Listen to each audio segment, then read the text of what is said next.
For a worship associate, summer services are a wide open possibility when it comes to the theme of the service, which can be both a blessing or a curse depending on whether or not inspiration strikes.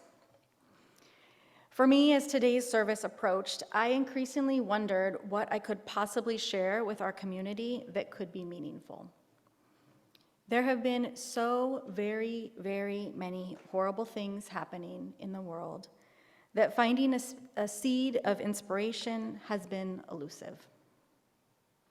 It has given me a new and deepening sense of empathy for our minister, Reverend Marcia, who shows up week after week and tends to our spiritual needs, always seeming to find the right nugget of inspiration or wisdom when we need it the most. And more than ever, I'm grateful that our congregation provides this time of study leave and renewal for our minister so that she can return to us very soon, rejuvenated and restored for the year ahead. But this sense of gratitude and empathy that I felt for Reverend Marcia still left me floundering for a theme for today's service. In general, summer is a season that feeds my soul with sunshine and the sounds of birdsong all around our house. It has a slower pace of life for me overall, and I get to spend time reconnecting with family and friends in a way that feeds my spirit. But to dwell on that, to uplift that, to share something positive seemed almost dissonant or insensitive or inadequate to this moment and to the larger societal tragedies that have been weighing on our collective souls. Because as we all know, there are so very many tragedies to wrestle with. The recent overturning of Roe versus Wade, which not only creates social, reproductive, and racial inequalities on a large scale, also causes me particular concern as the parent of teenagers. Multiple mass shootings in grocery stores, schools, and at community celebrations with incomprehensible motives and a nearly non-existent political response. A continued acceleration of climate change with historic water shortage throughout the West that's being met with only encouraged water restrictions in California. An approach to policing which results in an unarmed black man being shot dozens of times while a white mass shooter is safely taken into custody.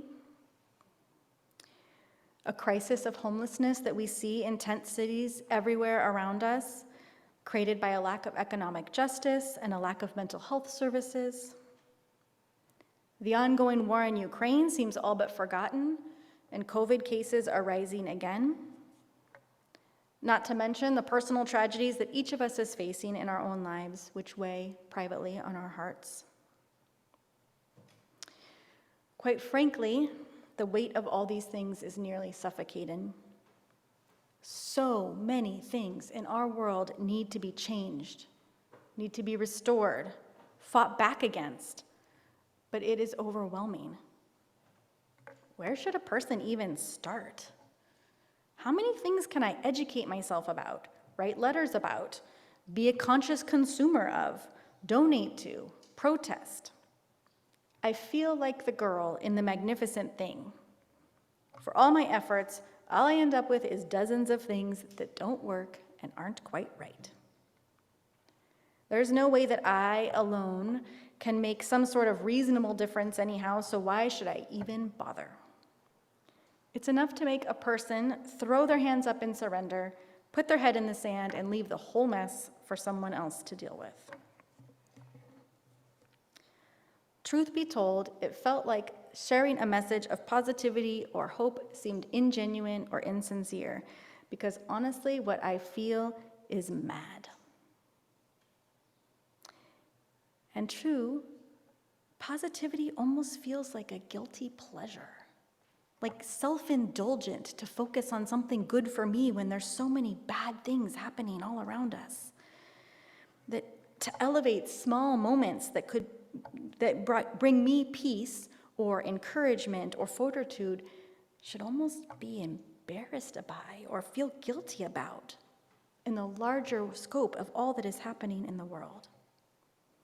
or to highlight the good work of others who are addressing issues all around us would be somehow naive or inadequate. I haven't read President Obama's book, The Audacity of Hope, but the title seems to hit the mark right about now. Having a sense of optimism seems inadequate and frankly audacious, given all that we currently face.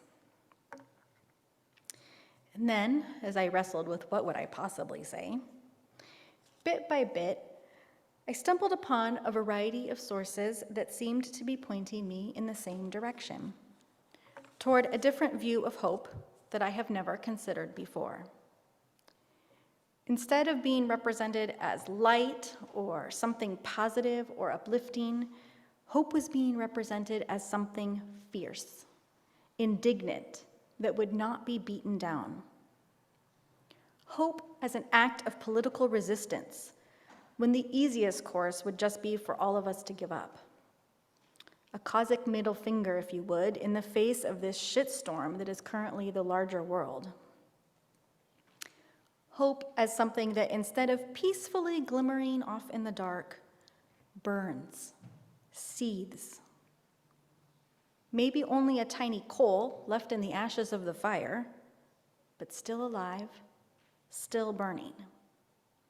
And this imagery spoke to me, to how I'm feeling in the current moment. Hope not as positivity, but hope as anger. For many of us, maintaining a sense of optimism, commitment, or passion about the future is quite difficult right now. But the thing about a coal in a fire, as many of us knows, is that it can persist for a long time after the flames are gone. That's why they have that new Smokey the Bear billboard out there again. That coal, it glows, it maintains its heat, and when the conditions are right, it will come roaring back to life. All it takes is a tiny breath of air and a little bit of fuel, and the flames will rekindle, quickly reigniting with its full power. Our anger is the coal of hope that sustains us. Feel your anger, your outrage, your indignation. For as long as we embrace these feelings, that coal of hope is still burning within us. It is when we become apathetic, disillusioned, or indifferent to the injustices around us that the coal of hope within us has finally gone out, and our hope for the future is truly extinguished. Hope must be kindled, the poet Guante said. What are you doing to kindle your hope? Kindling your hope is an essential practice, not one that is a guilty pleasure, and not one that we should hide from our family and friends. Whatever feeds your soul should be embraced, celebrated, shared. The hummingbirds at the feeder, the snuggles from a beloved pet, the belly laughter from a funny story well told by a friend, the long-awaited visit from family from afar. Take inspiration and motivation from the young people marching, the companies offering to pay for out-of-state abortions, the background check legislation, the letter-writing campaigns, the money allocated to support treatment for those battling with addiction. These steps are all inadequate, but they are steps. They represent good people doing what they can to kindle their hope, ignite their anger, and move us closer to the future they envision in the world.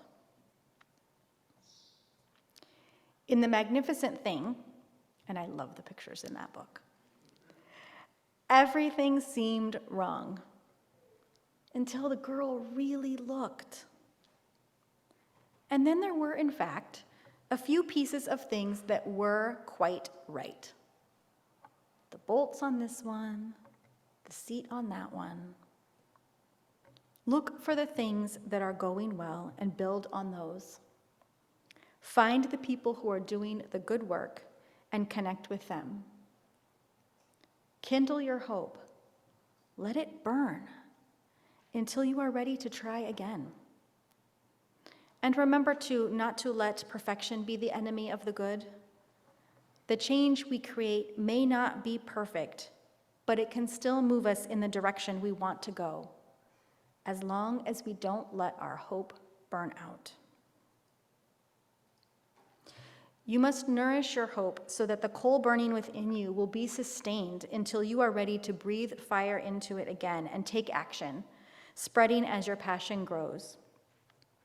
Hold on to your anger. Let it feed you. You don't have to tackle everything that is wrong in the world all at once.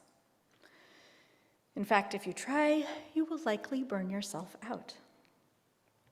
All you have to do is keep your coal burning.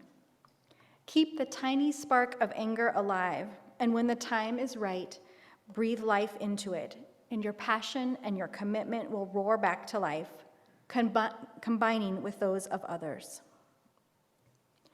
And as our chalice extinguishing says, we extinguish this flame, but not the fire of commitment. May the coal of anger and hope burn within you. Blessed be, and amen.